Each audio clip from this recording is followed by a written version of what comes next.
ఏది నిజమైన శివాజీ వారసత్వం అనే ఒక పుస్తకం వచ్చింది తెలుగులో. మరాఠీ మూలం గోవింద్ పన్సారే, తర్వాత ఇంగ్లీష్లో ఉదయ్ నార్కర్ రాసినారు.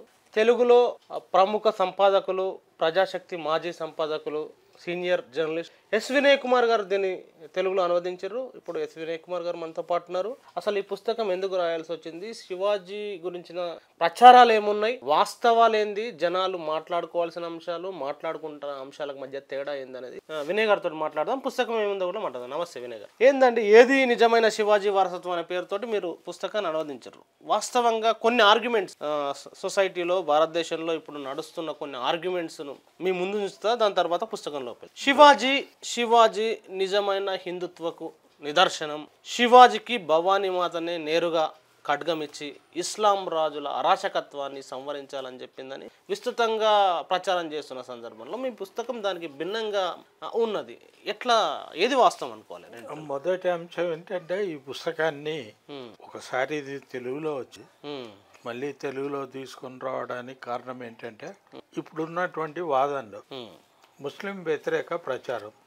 ఆ ముస్లిం వ్యతిరేక ప్రచారము మతానికి సంబంధి కాదు, అది కేవలం రాజకీయ ప్రయోజనం కోసం చేస్తున్నటువంటి. కనుక ఆ రాజకీయ ప్రయోజనం అనేది ఇప్పుడు చాలా విస్తృతంగా మనకు కనపడుతుంది. అందులోకి వారు శివాజీని కానీ మిగతా వాళ్ళని అందరినీ తీసుకురావటం, ముస్లిం రాజులందరినీ రాక్షసులుగా చూపించటం, వాళ్ళ పట్ల ప్రజల్లో ద్వేషం పెంచటం, ఇవన్నీ మనం చూస్తూ వీటిని వాస్తవాలు ఏమిటి అనేటువంటిది పరిశీలించాల్సినటువంటి అవసరం. అందుకు ఈ పుస్తకం బాగా దోహదపడుతుంది. దీన్ని గోవింద్ పన్సారే అని, ఆయన చాలా పండితుడు, చాలా రీసెర్చ్. ఇంకొక ప్రశ్న అడుగుతాను, ఈ పుస్తకంలో వెళ్దాం. ముస్లింలు వాస్తవంగా దండయాత్రలు చేసి హిందూ దేవాలయాల్ని ధ్వంసం చేసిన మాట వాస్తవం కాదా?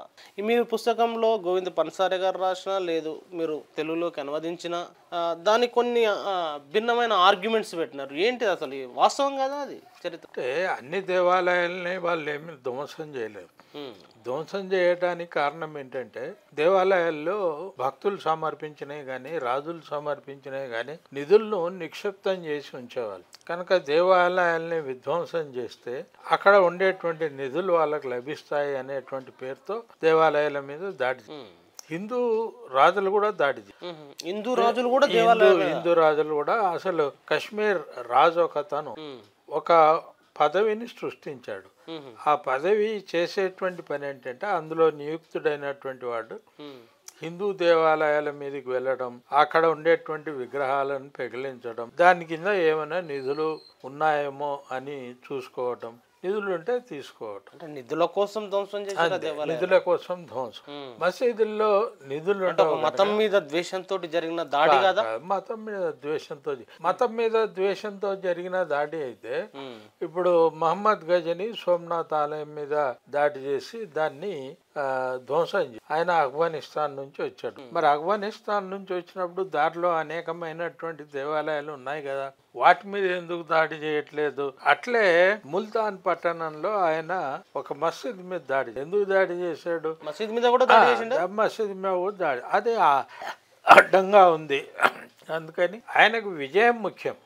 అందుకని దాని మీద కూడా దాడి చేసి ముందుకు వచ్చాడు. సో అట్లా మసీదుల మీద దాడి ఈ పద్ధతిలో జరగకపోవటానికి కారణం ఏంటంటే, అక్కడ ఏం నిధులు ఉండవు.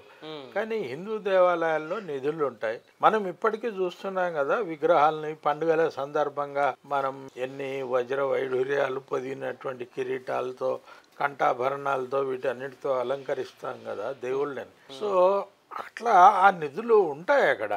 అది కాకుండా ఇంకా ఎక్కువ నిధులు కూడా నిక్షిప్తం చేసి ఉంటాయి. అందుకని దాడులు జరిగాయి. అది హిందూ మతం మీద చేసినటువంటి దాడి కాదు, విగ్రహారాధనకు వ్యతిరేకంగా చేసినటువంటి దాడిగా కూడా చెప్పలేము. అట్లయితే చాలా విగ్రహాలు నాశనం చేయాలి. ఇక్కడ జరిగింది ఏంటంటే, ఆ దేవాలయం మీద దాడి చేసినప్పుడు విగ్రహాలను పగలగొట్టారు, ధ్వంసం చేశారు, ఆ నిధుల్ని కొని వచ్చారు. అయితే వాళ్ళెందుకు మేము విగ్రహారాధనకు వ్యతిరేకంగా దాడి చేశాము అని చెప్పారంటే, అప్పుడు ఉన్నటువంటి ముల్లాలకు ఒక ముల్లాల సపోర్ట్ కూడా కావాలి కదా. సో ఈ మాట చెప్తే ముస్లింలు కూడా, అరే వీడు అన్యాయం చేయలేదు, మనము మన మతాన్ని దోచుకోవడానికి కూడా సందర్భంగా వాళ్ళు మతాన్ని ఆచారాలకు భిన్నంగా ఉంది కనుక దాడి చేశారు అనేటువంటి వాదన వల్ల, ఆ అభిప్రాయం వల్ల ముస్లింలో వాడికి మంచి సపోర్ట్ లభిస్తుంది. అందుకని ఆ ముస్లిం రాజులు తాము విగ్రహారాధనకు వ్యతిరేకం కనుక దాడులు చేశాము అని చెప్పుకుని ఉండొచ్చు, కానీ ప్రధానమైనటువంటి దాడి నిధుల కోసం జరిగింది. ఇక్కడికి ఈ పుస్తకానికి సంబంధించి గోవింద్ పన్సారే మరాఠీ మూలంలో రాసిన పుస్తకం, హిందీలో ఉదయ్ నార్కర్ ఇంగ్లీష్లో అనువదిస్తే దాని తెలుగులో మీరు అనువదరు. అసలు ఎందుకు అనువదించాల్సిన పరిస్థితి ఈ పుస్తకాన్ని? అదే ఇప్పుడు ఉన్నటువంటి సిచ్యుయేషన్లో శివాజీ ఎవరు? ఇప్పుడు శివాజీ పేరు మీద శివసేన ఉంది. అది ఈ మధ్య ఎన్డీఏలో నుంచి బయటకు వచ్చింది, మళ్ళీ ఎన్డీఏలో పోదు మనకు తెలియదు. కానీ శివసేన అనేటువంటి పార్టీ లక్ష్యాలు ఏమిటి? అది శివాజీ అనుకున్నటువంటి లక్ష్యాలకి, శివాజీ ఏ లక్ష్యం కోసం పనిచేశాడో ఆ లక్ష్యాలకి అనుకూలంగా ఉందా, లేకపోతే దానికంటే డిఫరెంట్గా ఉందా? అదంతా తెలుసుకోవాలంటే మనం శివాజీ నిజమైనటువంటి వారసత్వం ఏమిటి అనేటువంటిది తెలుసుకోవాలి. ఈ వారసత్వం అంటే తెలుగులో సరైనటువంటిది లెగసీ. ఆ లెగసీ ఏమిటి, శివాజీ లెగసీ ఏమిటి అనేటువంటిది మనం తెలుసుకోవాలి, అది తెలియజెప్పాలి కూడా ప్రజలకు అనే ఉద్దేశంతో మళ్ళీ దీన్ని అనువాదం చేసి ప్రజలకు అందించాం. ఉదయ్ నార్కర్ ఆయన కొల్హాపూర్లో ఆయన లెక్చరర్, ఆయన దీన్ని మరాఠీ నుంచి ఇంగ్లీష్లోకి ట్రాన్స్లేట్ చేశాడు. దాన్ని నేను తెలుగులోకి శివాజీ ఎట్లా మిగతా రాజుల కంటే భిన్నమైన రాజు అంటే ఏం చర్చించింది మీ పుస్తకం? శివాజీకి వారసత్వంగా రాజ్యం లభించలేదు. అప్పుడు ఏమయ్యేదంటే ఒక రాజు పొరుగు దేశం మీద, రాజ్యం మీద దండయాత్ర చేస్తే అక్కడ ఉండేటువంటి ప్రజలంతా పారిపోయారు. సో అట్లా పారిపోయినటువంటి ఆ భూముల్ని వదిలేసి వాళ్ళు వెళ్ళిపోయారు. అక్కడ అడవులు, చెట్లు, చేమ, వన్యమృగాలు ఇటువంటివన్నీ వచ్చేవి. శివాజీ తండ్రి ఒక దివాన్ లాంటి వాడు, బీజాపూర్ సంస్థానంలో అతను పూనాలో ఉండేవాడు. ఆ దివాన్ లాంటి వాడు ఆయన, రాజు కాదు ఆయన కొడుకు శివాజీ. ఈ శివాజీ ఒక సొంత రాజ్యాన్ని ఏర్పాటు చేసుకోవాలనుకున్నాడు. ఎక్కడైతే ప్రజలంతా వెళ్ళిపోయి ఉన్నారో ఆ ప్రదేశంలో ఆయన రాజ్యాన్ని నెలకొల్పాడు. ముందు ప్రజల్ని ఆహ్వానించడానికి, రండి, ఇక్కడ కనుక మీరు వ్యవసాయం చేసి ఇక్కడే కనుక ఉంటే మీకు కావాల్సిన సౌకర్యాలు ఏర్పాటు చేస్తాను, శిస్తు కూడా తక్కువగా ఉంటుంది, మీకు ఎంత భూమి కావాలంటే అంత భూమి కేటాయిస్తాను అని చెప్పేసి అట్లా వాళ్ళని అందరినీ సమీకరించాడు. ఆ తర్వాత ఒక కోట తర్వాత మరొక. అయితే మీరు శివాజీ ఆయన రాజ్యం ఎట్లా స్థాపించిండు అనే అంశాన్ని చెప్పారు. శివాజీని రాజుగా చేయడానికి కొద్దిమంది ఒక వర్గం అంగీకరించలేదని కథనాలు కూడా వేరే వేరే సాహిత్యాలలో ఉన్నాయి. ముఖ్యంగా బ్రాహ్మిన్స్ సంబంధించి వాళ్ళు నాకు పట్టాభిషేకం చేయడానికి కూడా సిద్ధపడలేదని కొంత సాహిత్యం తెలుగులో కూడా చర్చిస్తుంది, హిందీలో మిగతా సాహిత్యం. అసలు మీ పుస్తకంలో దాని గురించి ఏం చర్చ? అంటే శివాజీని బ్రాహ్మణులు క్షత్రియునిగా గుర్తించలేదు. రాజ్యపాలన హక్కు అప్పుడు వాళ్ళు చెప్పింది ఏంటంటే ఇద్దరికే ఉంటుంది. వర్ణాశ్రమ ధర్మాల్లో 4 వర్ణాలు ఉన్నాయి కదా, ఆ 4 వర్ణాల్లో 2 వర్ణాలకు మాత్రమే రాజ్యపాలన హక్కు ఉంటుంది. అది బ్రాహ్మణులు లేకపోతే క్షత్రియుడు. ఈయన బ్రాహ్మణుడు కాదు, క్షత్రియుడు కూడా కాదు కనుక ఈయనకు రాజ్యపాలన హక్కు లేదు. తను శూద్రుడికి రాజ్యపాలన హక్కు ఎట్లా ఉంటుంది? అదిగాక అక్కడ 96 గుర్తించినటువంటి ఉన్నత కులాలు ఉన్నాయి. అందులో క్షత్రియులు ఉన్నారు, బ్రాహ్మణులు, వీళ్ళంతా ఉన్నారు. ఆ కులాల్లో ఎక్కడా కూడా శివాజీ కులం యొక్క ప్రస్తావన లేదు. సో అటువంటిప్పుడు శివాజీ రాజు అయ్యేటువంటి అవకాశం లేదు. ఎందుకని ఈ వాదన చేశారు వాళ్ళు? ఏంటి శివాజీతో వాళ్ళకు వచ్చిన సమస్య ఏంటంటే అప్పటి వరకు ఈ బ్రాహ్మణులకు లేకపోతే ఊర్లో ఉండేటువంటి పెద్దలకు కొంతమంది జాగీర్దారులు ఉండేవాళ్ళు, జమీందారులు ఉండేవాళ్ళు, వాళ్ళకి ఊర్లు కేటాయించేవాళ్ళు. ఆ ఊర్లలో ఉండే రైతుల నుంచి వాళ్ళు పన్నులు వసూలు చేసి కొంత తాము ఉంచుకొని మిగతాది రాజుగారికి పంపేవారు. రాజు అల్టిమేట్ గా మళ్ళీ దాంట్లో కొంత భాగం చక్రవర్తికి పంపేవాడు. ఇది అప్పుడు ఉన్నటువంటి సిస్టమ్. దీంట్లో ఏమయ్యేదంటే ఇవి జమీందారు తన ఇష్టం వచ్చినంతగా వాడి మీద పన్ను విధించి వసూలు చేసుకునేవాడు. దానికి ఏమి లెక్కపత్రం అనేటువంటిది ఉండదు. సో ఆ అధికారాన్ని ఈయన తీసేశాడు. జమీందారులకు ఇప్పుడు మనం ఎన్టీ రామారావు, పటేల్, పట్వారీల అధికారాన్ని ఎట్లా తీసేశాడో సేమ్ థింగ్ శివాజీ చేశాడు. ఎప్పుడు 17వ శతాబ్దంలో 1620 నుంచి ఆ తర్వాత పీరియడ్లో ఈ పీరియడ్లో ఆయన ఈ పని చేశాడు. వీళ్ళకందరికీ కోపంగా ఉంది. తమ చేతిలో ఉండే అధికారాన్ని లాగేసుకున్నాడు. తమ సంపదను కూడా అంటే తమ ఆర్జన ఏదైతే ఉందో దాన్ని కూడా లాగేసుకున్నాడు. కనుక ఆ కోపం ఈ బ్రాహ్మణ భూస్వాములకు ఉంది. ఇక్కడలాగా మనం ఆంధ్రప్రదేశ్లో తెలంగాణ లాగా చూసుకోకూడదు. అక్కడ బ్రాహ్మణులే భూస్వాములుగా ఉన్నారు. మనకి దేశమంతా ఈ లక్షణం కనపడుతుంది.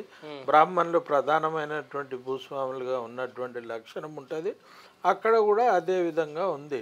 అందుకని వాళ్ళంతా కూడా ఇతను క్షత్రియుడు కాదు కనుక ఇతనికి రాజ్యపాలన హక్కు లేదు అనేటువంటి ఆర్గ్యుమెంట్ చేశారు.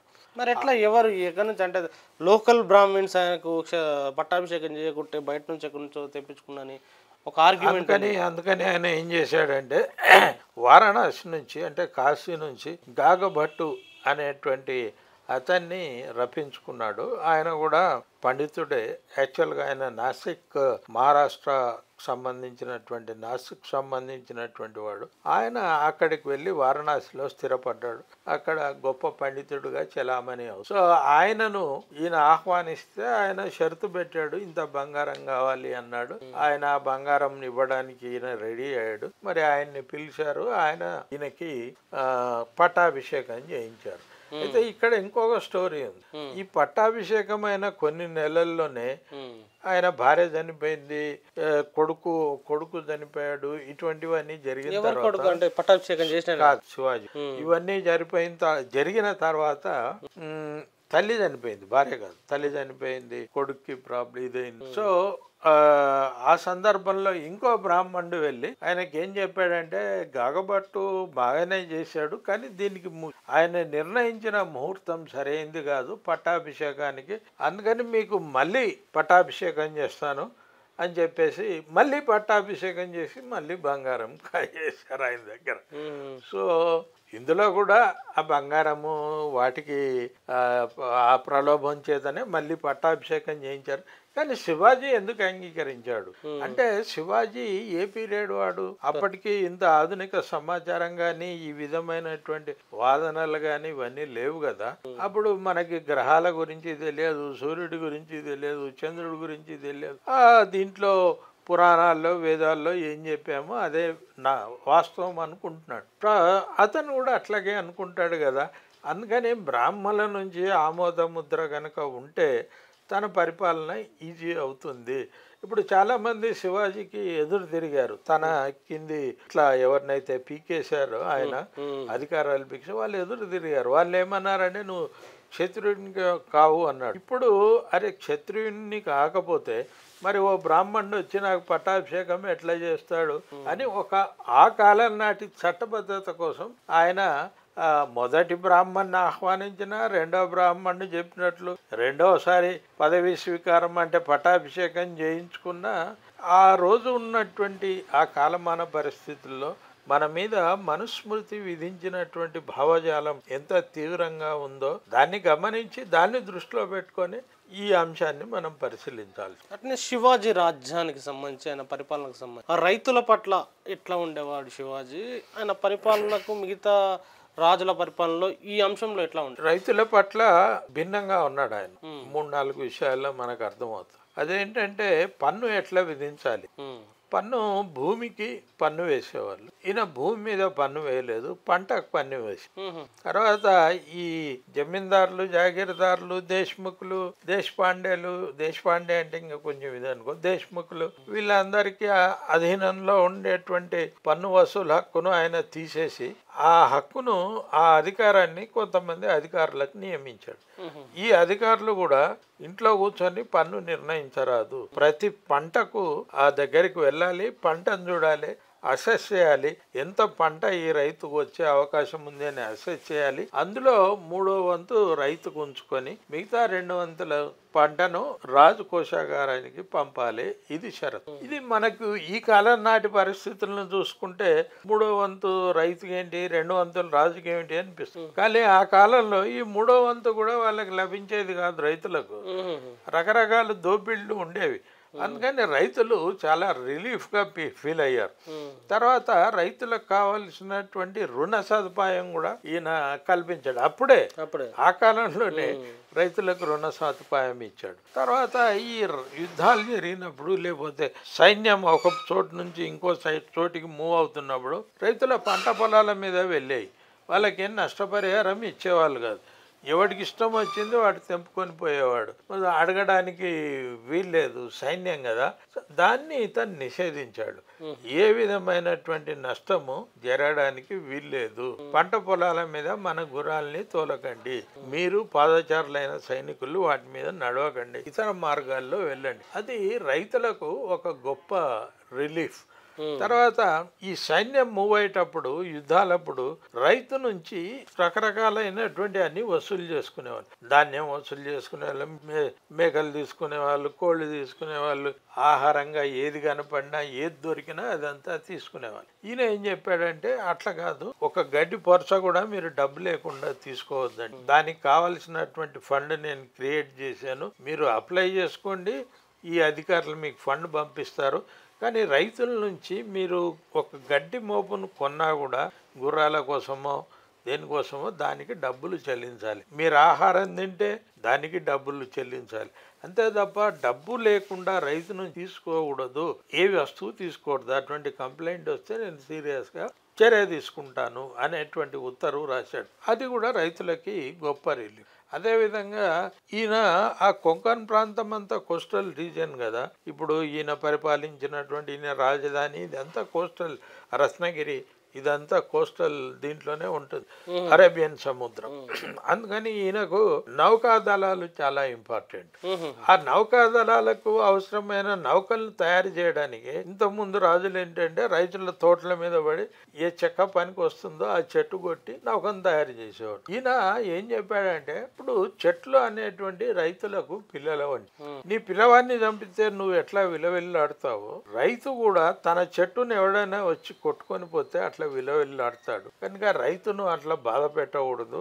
రైతే సూచిస్తాడు మీకు ఏ చెట్టు నెరగవచ్చు, దానికి డబ్బులు పే చేసి అవసరమైనటువంటి చెట్టును మీరు రైతుతో మాట్లాడి డబ్బులు పే చేసి ఆయన అంగీకరించిన తర్వాత కొట్టాలి. దాని ఆధారంగానే మీరు నౌకలు తయారు చేయాలి అనేటువంటి ఒక ఆదేశం జారీ చేసి. అయితే సైన్యంలో రైతులకు సంబంధించిన పాత్ర అంటే ఈర పనులు ఉండేదా? ఇంకా లేదు, ఇప్పుడు మనకి సిస్టమ్ ఉండేది ఒకటి.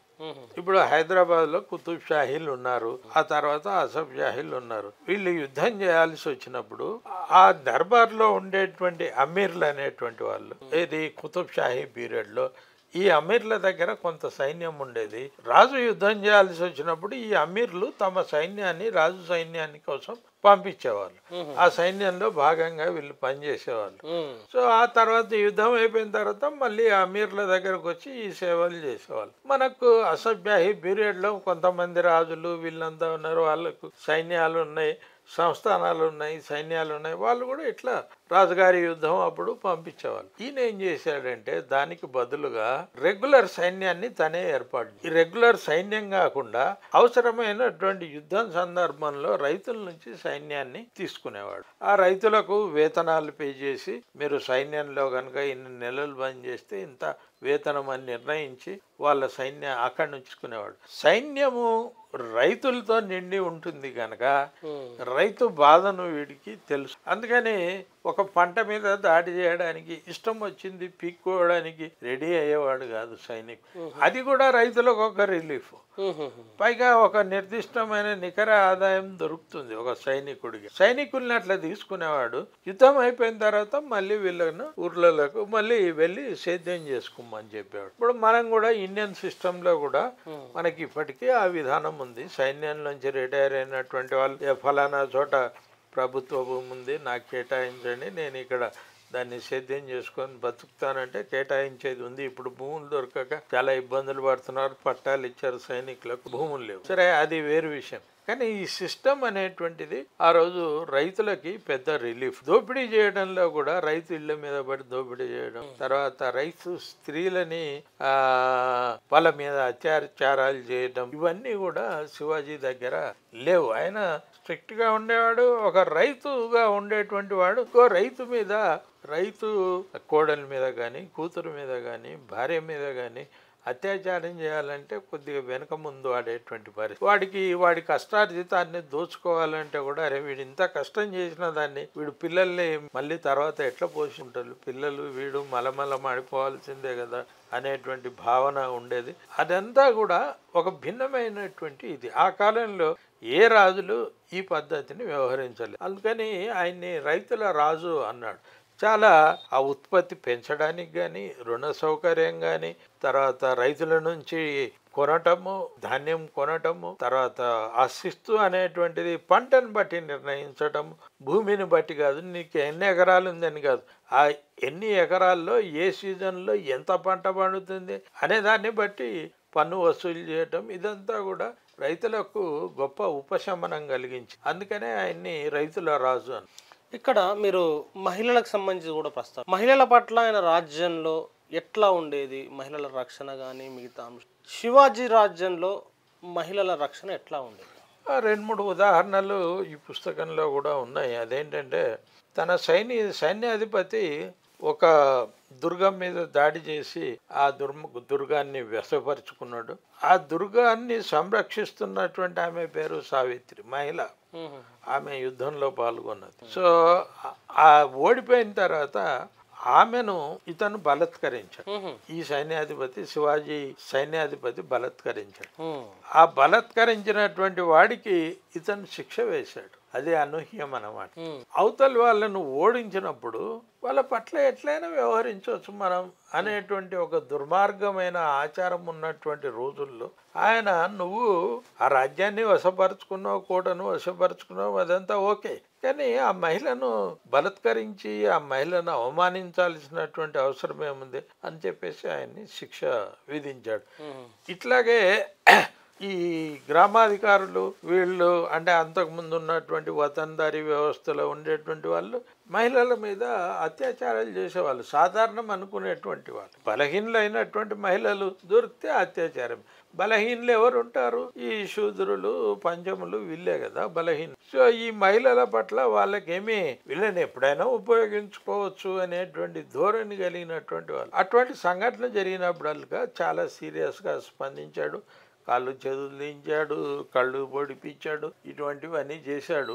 అది మహిళలకు ఒక గొప్ప ఉదాహరణ. ఇంకొకటి, ఒక ముస్లిం దాని మీద దండయాత్ర, కోట మీద దండయాత్ర జరిపి ముస్లిం స్త్రీని, ఒక అందమైనటువంటి ముస్లిం స్త్రీని, ఆమెకు పెళ్ళయింది, ఆ స్త్రీని తీసుకొచ్చి శివాజీకి కానుకగా అర్పించారు. శివాజీ షబాస్ అంటాడు అని చెప్పి. మనకు ఆ సాంప్రదాయం ఉంది. నిజాం నవాబ్కి భరణాలు, పెద్దవాళ్ళని కలిసినప్పుడు ఏదో తృణమో పనమో తీసుకెళ్ళాలి అంటారు కదా. అంటే ఫలమో కాయో తృణమో ఫలమో ఏదో ఒకటి తీసుకొని వెళ్ళాలి. కొంతమంది ఏంటంటే స్త్రీలను తీసుకొచ్చి బహుకరించేవాళ్ళు రాజులకు. మన నిజాం నవాబు కూడా చాలా మంది స్త్రీలను అట్లా బహుకరించారు. ఆయన ఆ అందమైనటువంటి స్త్రీని తీసుకెళ్లి శివాజీ ముందు పెట్టి, ఈమెను కూడా మేము గెలిచాము, మీకు బహుకరిస్తున్నాము అంటే, శివాజీ ఆమెను చూసి, అరే ఈమె ఎంత అందంగా ఉంది, మా అమ్మ కూడా ఇట్లా అందంగా ఉంటే ఎంత బాగుండేదో అని ఒక కామెంట్. వీళ్ళకంతా షాక్ అయ్యారు. ఇప్పుడు ఈయనకు బహుకరించినటువంటి ఆమెను అతను ఉంచుకోవాలి తప్ప అమ్మతో పోలుస్తాడేంటి అనేటువంటి ఇది వీళ్ళకందరికి కలిగి. శివాజీ ఏమన్నా అంటే, అది మహిళ, ఈమె చాలా అందంగా ఉంది, మా అమ్మ కూడా ఇట్లా అందంగా ఉంటే చాలా బాగుండేది. అదేవిధంగా ఆ తర్వాత ఏం చెప్పాడు, ఇట్లా మీరు ఈ మహిళల్ని తీసుకొని రావటం ఇదంతా కరెక్ట్ కాదు, ఈమెను అన్ని మర్యాదకు ఏమాత్రం భంగం కలగకుండా తిరిగి ఆమె భర్త దగ్గరికి చేర్చరండి. వాళ్ళు యుద్ధంలో ఓడిపోతే ఓడిపోయి ఉండొచ్చు, కానీ ఈ పద్ధతుల్లో స్త్రీలను అపహరించుకొని రావటము ఇది కరెక్ట్ కాదు, ఎవరు చేయకూడదు, దీన్ని రాజ్యంలో ఇటువంటి జరగకూడదు అని చెప్పి ఆమెను తిరిగి భర్త దగ్గరికి పంపించాడు. సో ఇటువంటి ఉదాహరణలు ఈ పుస్తకంలో ఉన్నాయి. ఇక్కడే ఒక ప్రశ్న ఆయన పన్సారే వేస్తాడు. అదేంటంటే ఇప్పుడు చెప్తున్నటువంటి శివ సైనికుల చేతుల్లో ఒకవేళ మహిళ పడితే ఎట్లా అని ఆయన ఒక కామెంట్ కూడా ఇందులో చేశాడు. సో ఇప్పుడు శివసేనకి శివాజీ వారసత్వానికి పూర్తి వైరుధ్యం ఉంది. అది ఈ పుస్తకం చదివితే మనకి అర్థమవుతుంది. వేరే అంశాల మీద, రైతుల మీద కానివ్వండి, నీతి నియమాల మీద కానివ్వండి, ముస్లిం వ్యతిరేకత మీద కానివ్వండి, వీటన్నింటికి శివసేనకు శివాజీకి చాలా విభిన్నమైనటువంటి ఇది ఉంది.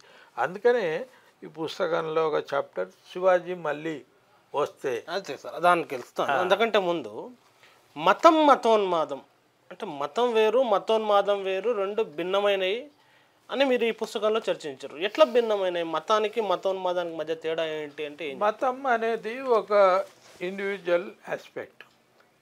ఒక వ్యక్తి ఒక మతాన్ని నమ్ముతాడు, ఆచరిస్తాడు, మతంలో చెప్పినట్లుగా అతను నడుచుకుంటాడు, తన దినచర్యలన్నీ ఆ పద్ధతిలో ఉంటాయి, ఎవరికి ఏం అభ్యంతరం ఉండదు. కానీ మతోన్మాదం అంటే పరమతం మీద ద్వేషం నూరిపోయటం. ఆ ద్వేషం ఎందుకు నూరిపోయటం అంటే నీ రాజకీయ ప్రయోజనం కోసం ద్వేషం నూరిపోయటం.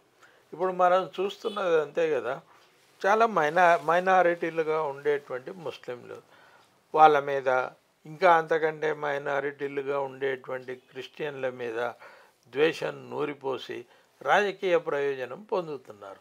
ఇది మతోన్మాదం. మతం అనేది ఎవడికి వాడికి ఇష్టమైనటువంటి రీతిలో అవలంబించవచ్చు. అదేవిధంగా మతం అనేది నువ్వు వేరే వాళ్ళని పెళ్లి చేసుకోకూడదు ఇవన్నీ ఏం చెప్పదు కదా. కానీ ఇక్కడ మతాంతర వివాహాలను నిషేధిస్తూ చట్టాలు తీసుకొస్తున్నారు. అది కూడా కేవలం ద్వేషంతో చేస్తున్నారు. ఇప్పుడు కాశ్మీర్ ఇష్యూను ఈ పద్ధతిలో రిప్రజెంట్ చేయటం ఏంటి, అక్కడ ముస్లింలు మెజారిటీగా ఉంటారు కనుక దాన్ని ఆ విషయంలో భిన్నంగా వ్యవహరించడం. కాశ్మీరీ పండిట్లకు ముస్లింల నుంచి చాలా ప్రమాదం ఉందని అప్పుడు ఉన్నటువంటి గవర్నర్ జగన్మోహన్ వాళ్ళకందరికీ కూడా వాహనాలు కల్పించి తీసుకొచ్చి కింద జమ్ములో పెట్టాడు ఆయన. సో ఒక విధమైనటువంటి ద్వేషాన్ని, ముస్లింలకు వ్యతిరేకంత ద్వేషాన్ని సృష్టించడానికి పనికొచ్చింది. నిజంగా కూడా కొంతమంది ఆ రోజు ముస్లింలు వ్యవహరించి ఉండవచ్చు, హిందువుల మీద వ్యతిరేకంగాను ద్వేషపూరితంగా వ్యవహరించి ఉండవచ్చు. ఎట్లయితే హిందువుల్ని ముస్లింలకు వ్యతిరేకంగా రెచ్చగొడుతున్నారో అదేవిధంగా ముస్లింలు కూడా వాళ్ళ రాజకీయ ప్రయోజనం కోసం హిందువులకు వ్యతిరేకంగా రెచ్చగొడుతున్నారు. ఇప్పుడు మనకి ఎంఐఎం ఉపన్యాసాలు ఆ నాయకులు మాట్లాడేదంతా కూడా అదే ధోరణిలో కనపడుతుంది. అట్లా ఉపన్యాసాలు చెప్పి రెచ్చగొట్టి అటువంటి కొన్ని చర్యలకు విధ్వంసాలకు తలపడితే తప్ప మత విభజన అనేటువంటిది జరగదు ప్రజల్లో.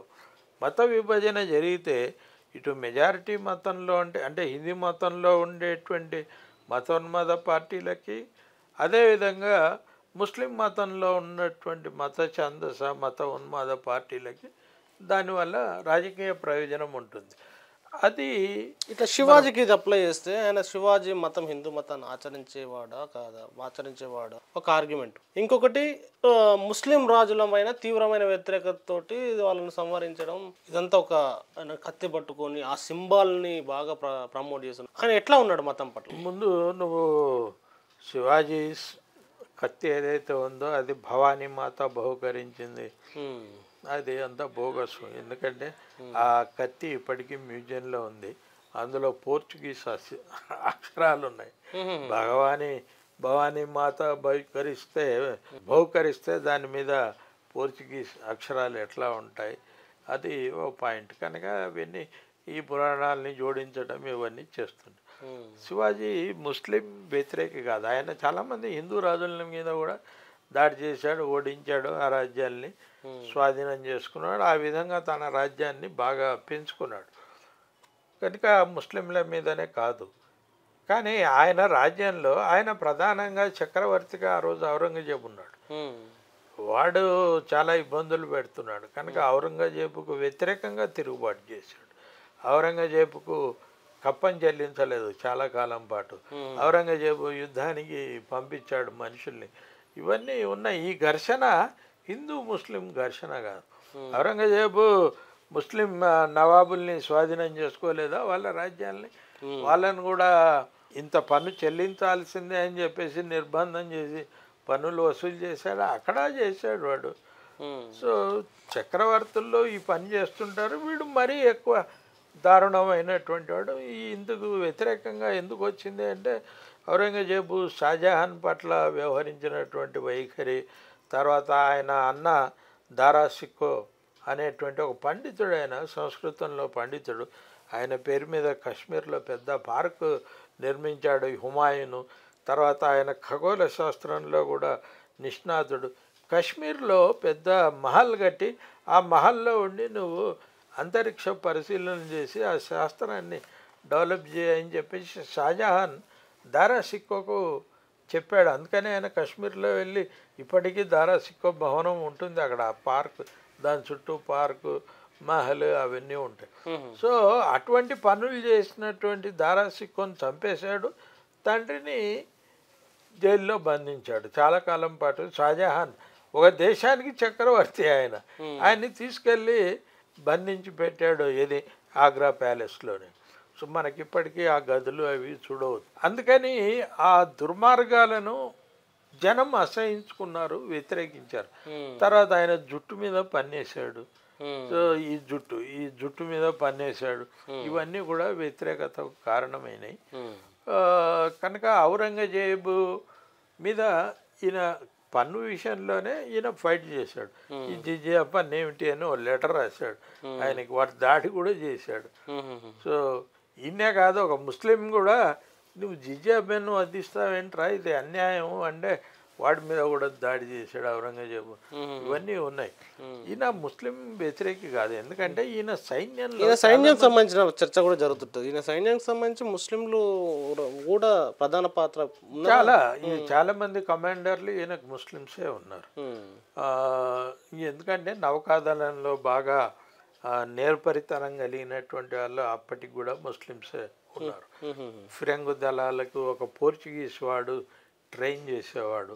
సో అట్లా బిజాపూర్ నుంచి ఒక సందర్భంలో 1000 మంది పఠాన్లు వచ్చేసి ఈయన సైన్యంలో చేరుతామన్నారు. అక్కడ మాకు జీతాలు ఇవ్వట్లేదు, మీరు జీతాలు రెగ్యులర్గా ఇస్తున్నట్టు మాకు తెలిసింది. శివాజీ ఏమైనా కూడా నెలవారీ జీతాల సిస్టమ్ ఏర్పాటు చేయాలి, ప్రతి నెల జీతాలు ఇవ్వటం. అంతకుముందు ఏ రాజులు అట్లా కాదు, దోచుకోరా, నీ ఇష్టం వచ్చింది నువ్వు దోచుకో, యుద్ధం జరిగినప్పుడు నువ్వేమీ ఖజానాకు జమపరచాల్సిన అవసరం లేదు అని. ఈయన ఏం చేశాడు, అట్లా కాదు, అక్కడ నువ్వు దాడి చేయొద్దు, దాడి కనుక చేస్తే అదంతా ఖజానాకు రావాలి ఆ సంపద, నీకు జీతాలు అందిస్తాము, జీతాలు ఇస్తామని చెప్పాడు. ఇట్లా జీతాలు రెగ్యులర్గా ఇచ్చేవాడు శివాజీ. అందుకని బిజాపూర్ నుంచి వచ్చినటువంటి పఠాన్లు మీ దగ్గర చేరుతామని వస్తే అక్కడ కొంతమంది నెగటివ్గా చెప్పారు, సలహాలు ఇచ్చారు, ఈ ముస్లింలను చేర్చుకుంటే మీకు ప్రమాదం ఉంటుందేమో అని. కానీ ఆయన అదేం పట్టించుకోలేదు, వాళ్ళని తన సైన్యంలో చేర్చుకున్నాడు. దానివల్ల ఫలితం జరిగింది ఆయనకి, ఆ రాజ్యానికి. సో చాలా మంది ముస్లిం నవాబులు ఉన్నారు. ఆయనను 2 సార్లు ఆగ్రా కోటలో ఒకసారి, ఇంకో చోట ఆయనను బంధించి ఉంచినప్పుడు ఇంకో కోటలో ఆయనను రక్షించింది కూడా ముస్లింలే. ముస్లిం అందులో ఆయనకు క్షౌరాలు చేయడానికి నియమించినటువంటి 2, అంటే ఒక కోటలో ఒకతను, ఇంకో కోటలో ఒకతను, అందులో ఒకరు ముస్లిం కూడా. సో వాళ్ళు ఆయన వేషం వేసుకొని సైనికుల్ని కన్నుగప్పి ఈయన పారిపోయేటట్టు చేశారు. సో ఆ విధంగా ఈయన బ్రతికి బయటపడ్డాడు. సరే అల్టిమేట్గా వాళ్ళను చంపేశారు. మరి ఖైదీని ఇది చేస్తే ఎట్లా, అందుకని వాళ్ళు దాన్ని ఆయన్ని చంపేశారు. అట్లా ఈయనను చేయటంలో, ఈయనను రక్షించడంలో కూడా ముస్లింలది ప్రధాన పాత్ర ఉంది. ఇప్పుడు ఈయన ఔరంగజేబు పంపినటువంటి అఫ్జల్ ఖాన్ అనేటువంటి ఒక దూత, వాడు ఏంటంటే మనకి ఎందుకు యుద్ధం, ఎందుకు మనం సంధి చేసుకుందాం రమ్మని పిలిచాడు. ఈయన బయలుదేరే ముందు ఈయన అంతరంగికమైనటువంటి కార్యదర్శి ఆ వ్యవహారాలన్నీ చూసుకునేవాడు, బాడీగార్డ్గా ఉన్నాడు ఈయన. ఈయన ఏం చెప్పాడంటే ఇందులో ఏదో మోసం ఉంది, వాడు అట్లా రమ్మనేటువంటి వాడు కాదు. వాడేమో 6 అడుగులకు పైన మనిషి, వాడు హెఫ్టీగా ఉంటాడు. వాడు నిన్ను కౌగిలించుకున్నా నువ్వు చచ్చిపోతావు, నువ్వు అంత ఎత్తు లేవు, అంత లావు లేవు, సో నువ్వు జాగ్రత్తగా ఉండాలి. అందుకని నువ్వేంటంటే కొన్ని ఇనుప గోళ్ళని నీ దగ్గర తీసుకెళ్ళు. వాడు ఒకవేళ చంపాలని ప్రయత్నిస్తే వాడిని నువ్వే చీల్చి చంపగలవు అని చెప్పాడు. దాన్ని పాటించి ఈయన వాటిని దాచిపెట్టుకొని వెళ్ళాడు. వాడు కూడా నక్క వినయంతో ఆహ్వానించాడు. తర్వాత పట్టేసుకొని నలిపి చంపేద్దాం అనేటువంటిది వాడి ప్రయత్నం. సో ఈ లోపల ఆయన గోల్డ్ ఇవి తీసి ఇనుప క్లౌస్ అవి తీసి వాడిని వాడిని చీల్చేశాడు. దాంతో వాడు చనిపోయాడు.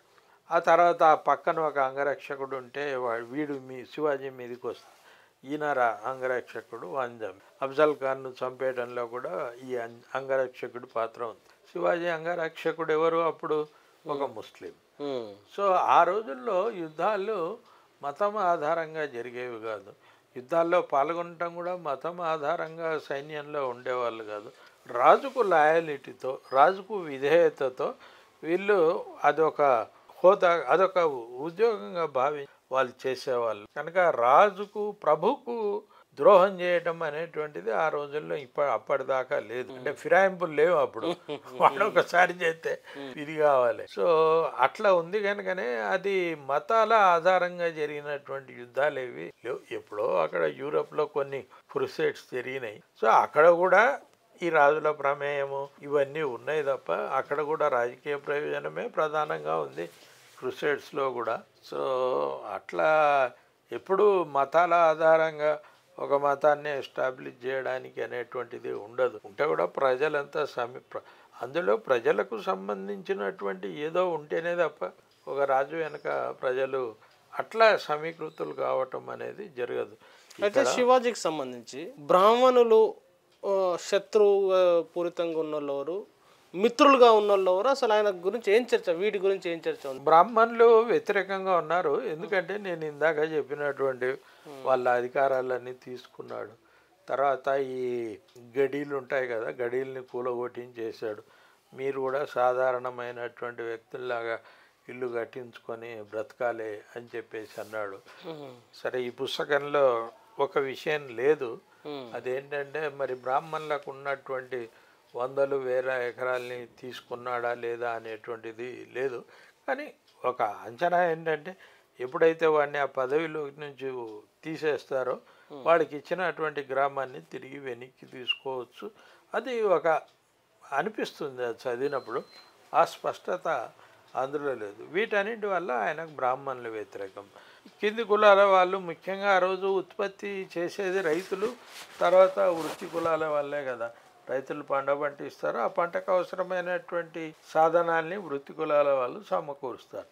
తర్వాత కొన్ని సేవా వృత్తులు ఉంటాయి, అప్పుడు అవి ఎప్పుడు కొనసాగుతాయి. కనుక ఈ వృత్తుల్లో ఉండేటువంటి వాళ్ళకి మేలు జరిగింది కదా, పీడన జరగలేదు కదా. కేవలం రైతులకే జరగదు. ఈ భూస్వామ్య వ్యవస్థలో సేవా కులాలు కూడా అంతే బాధపడతాయి. ఎందుకంటే వాడు ఏమంటాం, డబ్బులు ఇవ్వకుండా పుక్కడుకు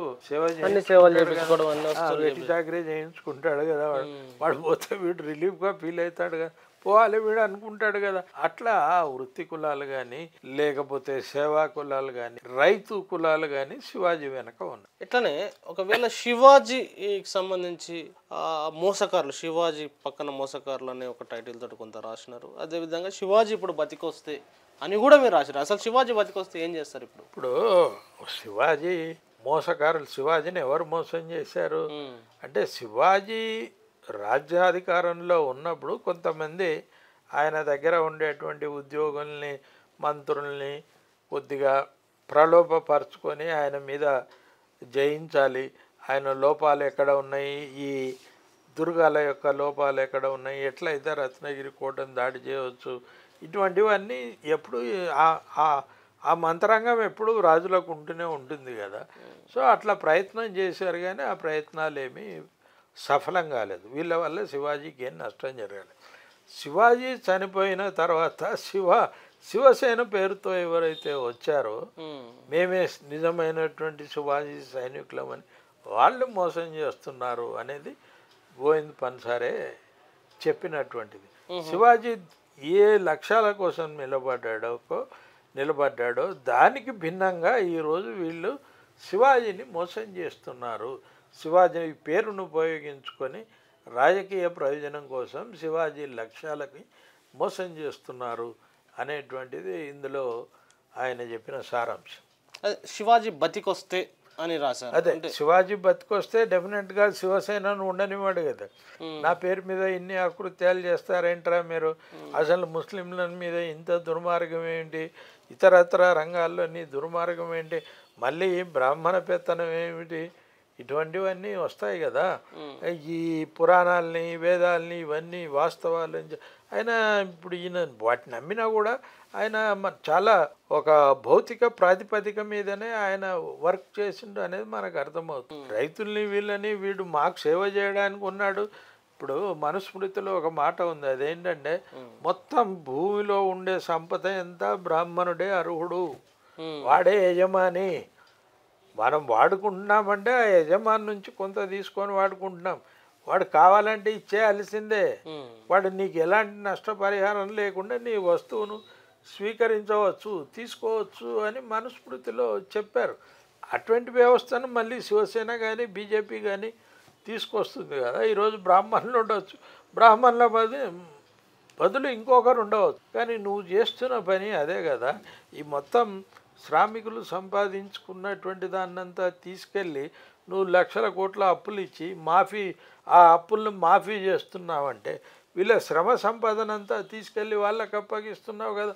మనుస్మృతి చెప్పిందే నువ్వు చేస్తున్నావు ఇప్పుడు. సో అటువంటి దాన్ని ఇతను ప్రశ్నించేవాడు, ఇతను దానికి భిన్నంగా చేశాడు.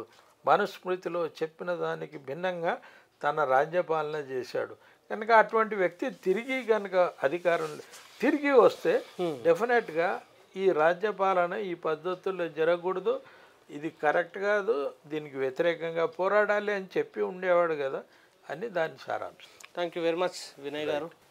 చాలా విషయాలు చెప్పారు ఈ పుస్తకానికి సంబంధించి. అయితే ఈ పుస్తకం కూడా మీరు చూడొచ్చు, ఏది నిజమైన శివాజీ వారసత్వం, నవతెలంగాణ పబ్లిషింగ్ హౌస్ వాళ్ళు దీన్ని ప్రింట్ చేసినారు. ఇప్పటికే వివిధ భాషల్లో 2 లక్షలకు పైగా కాపీలు అమ్ముడుపోయినాయి. చాలా చిన్న పుస్తకం, నవతెలంగాణ బుక్ హౌస్లో ఎక్కడైనా మీకు దొరుకుతుంది. అయితే ఇప్పుడు ఉన్న కాంటెంపరీ రాజకీయాల్లో మతాన్ని, మత ఉన్మాదం కోసం వాడుతున్న రాజకీయాల్లో ఇలాంటి పుస్తకం అవసరం అనేది వినయ్ గారు ఇంటర్వ్యూ ద్వారా చెప్పారు. గోవింద్ పన్సారే కూడా తను చివరి వరకు అనేక ప్రసంగాల్లో కూడా ఇవి మాట్లాడుతున్న క్రమంలో ఈ పుస్తకాన్ని కూడా దాన్ని తీసుకొచ్చిన సందర్భం. కాబట్టి తప్పకుండా ఇది ఒకసారి చదివి మీరు కూడా కామెంట్ రూపంలో వీడియో కింద రాయండి. Thank you very much. ఈ లింక్ కూడా మీకు వీడియో కింద పెట్టే ప్రయత్నం చేస్తాం.